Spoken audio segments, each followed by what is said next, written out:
The rain came down in thin silver sheets that night, washing over the long driveway of the Gray's mansion.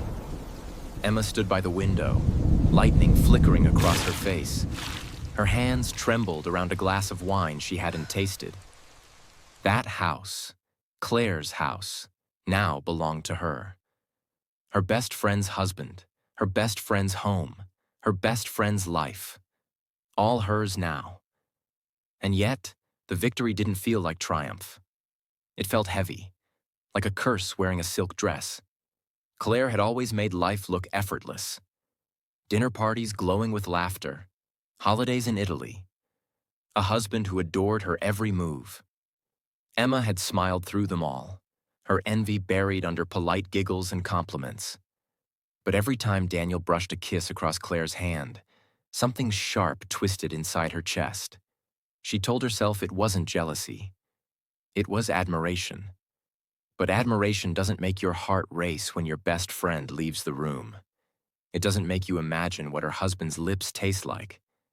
It had all come to a breaking point one evening, weeks before the accident. The two friends had been out on the balcony, wine glasses in hand, the sunset spilling red over the horizon. Claire leaned on the rail, her hair catching the light, her laughter light as air. "Daniel's taking me to Paris next month," she said, smiling. "You should come with us, Emma. You need to get out more." Emma smiled back, though her chest burned. "Paris?" she repeated softly. "He's lucky to have you." Claire chuckled. "No, I'm lucky to have him." "You'll find your person too, Em. You always do, something inside." Emma snapped, quiet, invisible but irreversible. She took a slow step closer. The wind picked up, rustling the ivy along the railing. Claire turned, her smile still soft. "Are you okay?" she asked. Emma's voice was low, trembling with something she couldn't name. "You have everything, Claire." "Everything I ever wanted," Claire frowned. "Emma, what are you—" Emma's hands moved before her mind could stop them. One sudden shove, a gasp, the clink of glass shattering on the tiles. Claire's scream sliced through the night. Short, sharp, then gone. Silence. Emma froze, her own breath hitching in her throat. She rushed to the edge and looked down. Claire's body lay twisted on the stone below, her white dress blooming red beneath the rain. The wind howled through the open balcony, and in that moment, Emma's heart fractured into something dark and hollow. When the police came, she was crying, shaking, devastated, believable. They called it an accident. The railing had been slippery, they said. Tragic, but not suspicious.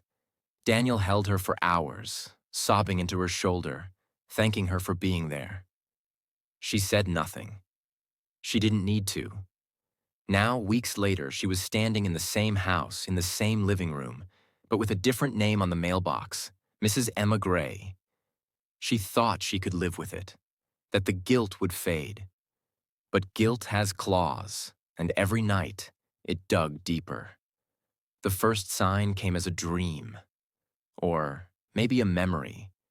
She was standing again on that balcony, watching Claire fall, but this time, Claire turned midair, her eyes locking with hers, her mouth forming silent words before she hit the ground.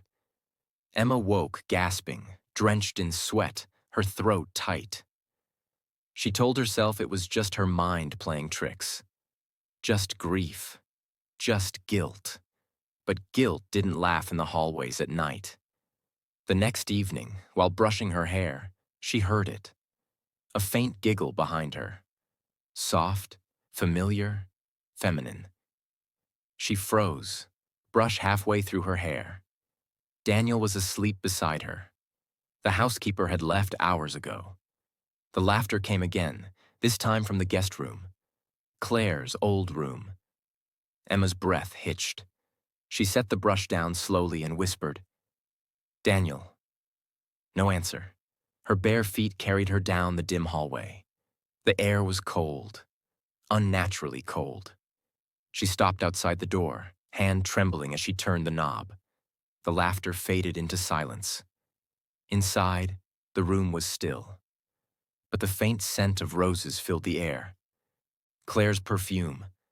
On the vanity, the mirror was fogged, though the air was warm. As Emma stepped closer, she saw words appear in the mist. "Do you miss me?" Her heart dropped. She stumbled back, whispering, "No. No, you're not here." A picture frame fell from the wall and shattered at her feet. Emma screamed. The next morning, Daniel found her curled up on the couch, eyes hollow. "You're shaking," he said, kneeling beside her. "I didn't sleep." He frowned. "Maybe we should go somewhere for a few days." "I can't," she muttered. "Not yet." He didn't press. That afternoon, while cooking, she noticed a single rose petal on the counter, then another. She followed the trail to the hallway. The petals led her straight to the balcony. Her breath caught. The door was open. A gust of wind brushed past her, and she thought, for the briefest moment, she saw a shape leaning on the railing. A woman, hair fluttering in the breeze, wearing white. Emma blinked, and the shape was gone. The petals scattered into the night. By midnight, the footsteps began. Soft, deliberate, pacing outside her door. She sat up in bed, listening. Daniel was asleep beside her. The steps stopped.